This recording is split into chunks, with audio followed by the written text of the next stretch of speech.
कितनी बड़ी बात। ये प्रसंग कहता है कहीं भी जाइए तो वहां अच्छाई देखने का स्वभाव बनाइए।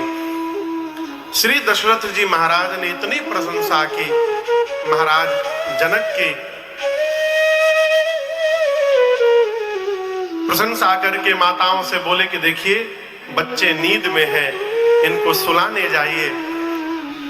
बहुएं, चारों बहुएं माताओं के पास गईं। राम जी भाइयों के साथ सोने गए तो कौशल्या मैया राम जी के पीछे चली गई।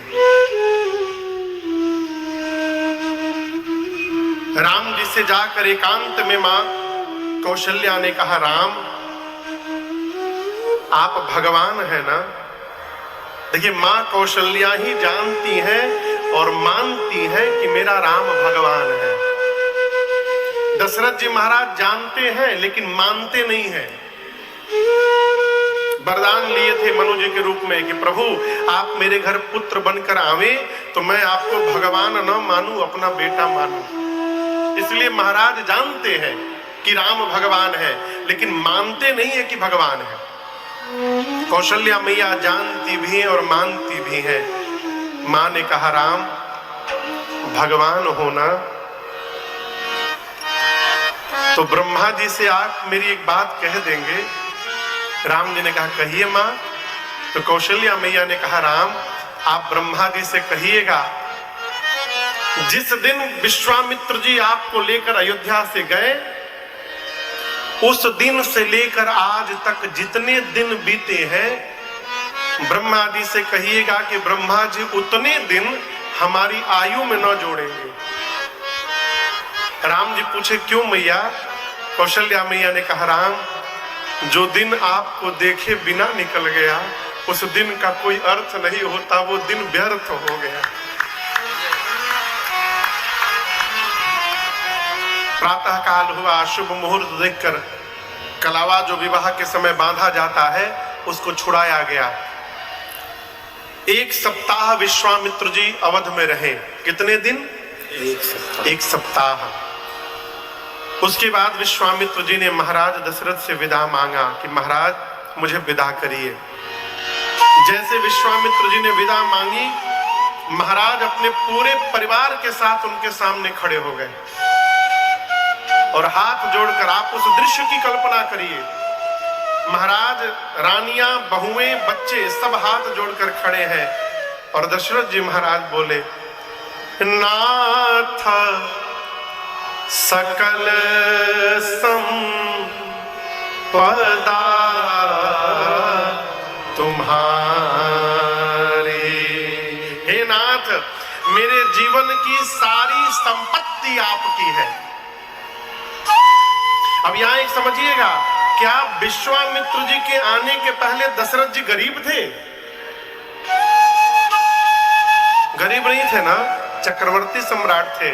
तो ये क्यों बोल रहे हैं कि मेरी सारी संपत्ति आपकी है?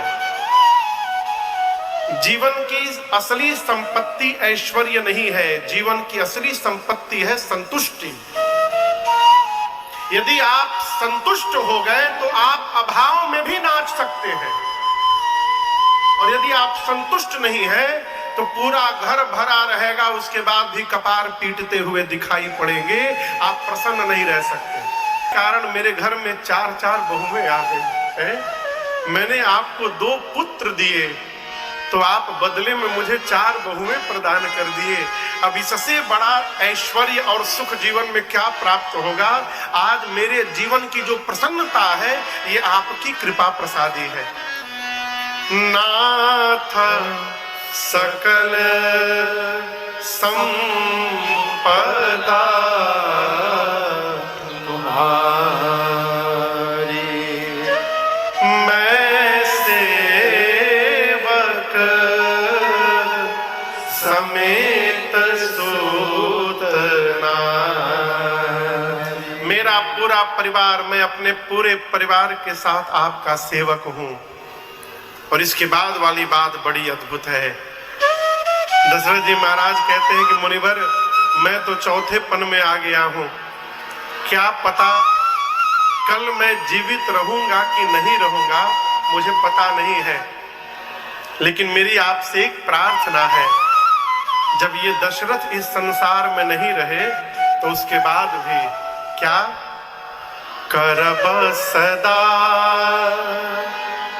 लड़िकन पर छो, मेरे मरने के बाद भी मेरे बच्चों पर कृपा दृष्टि बना के रखिएगा। और जब तक मैं जीवित हूं दर्शन देता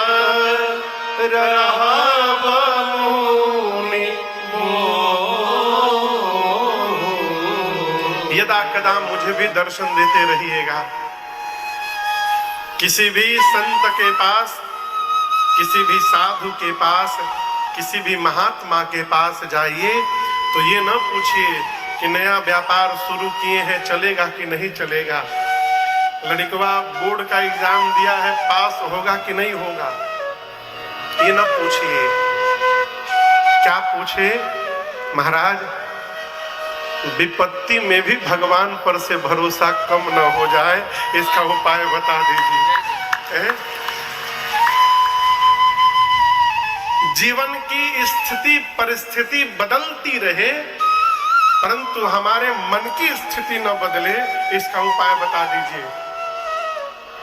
जीवन के झंझावात में रहते हुए भी भगवान का स्मरण कैसे बना रहे, इसका उपाय बता दीजिए। ये पूछने योग्य प्रश्न है। लोग का पूछत है पेट में दर्द है, कपार बहुत पीड़ात है महाराज। अभी परसों एक लोग आके हमसे बोले महाराज बहुत हंफनी होता है, कौन मंत्र जपे? हमें मंत्र न जपे, दवाई खाइए।